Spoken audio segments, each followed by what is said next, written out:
రీసెంట్‌గా 'కోట శ్రీనివాస్' గారు ఆ! చనిపోవడం జరిగింది. అంటే ఆయన ఒక మాట అనేవాడండి. ఇండస్ట్రీకి కోట కావాలి గానీ, కోటకి ఇండస్ట్రీ అక్కర్లేదు. యెస్.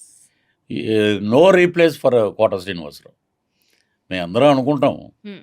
కోట గారిలాగా ఒక అద్భుతమైన క్యారెక్టర్ వస్తే చాలనుకుంటాం. యెస్. బట్ మేము కోటలాగా చేయలేము. కోట ఈజ్ డిఫరెన్స్. పెట్టని కోట ఇండస్ట్రీకి ఎవరంటే కోట శ్రీనివాసరావు గారు. ఆయన చనిపోయేటప్పుడు నేను ఊర్లో లేనండి ఆ రోజు. అవును.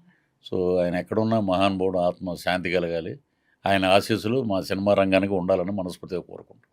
అంటే ఈ యొక్క విషయం జరిగిన తర్వాత 1 మంత్ అవ్వకముందే వాళ్ళ అవును. వైఫ్ కూడా చనిపోవడం అదొక జరిగింది. పిటి అండి అది. అసలు చాలా అది పిటి. ఎవరికి ఆయన బతికున్నప్పుడే వాళ్ళ కొడుకు చనిపోవటం, ఆ! కూతురికి ఒక రకంగా అవ్వటం, తర్వాత ఆయన చనిపోవటం, ఆయన తర్వాత వైఫ్ సతీమణి చనిపోవడం. చనిపోవటం. అమ్మో! దేర్ ఈజ్ ఆ లాస్ ఇంకా మనం చెప్పలేమండి. చెప్పండి. ఎందుకంటే వై కమెడియన్ ఫ్యామిలీకి అలా జరుగుతుందనేది ఒక ఒక క్వెషన్ నాకు ఇప్పటికి. ఆ!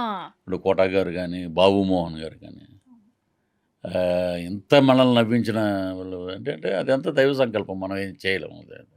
యెస్. అదే.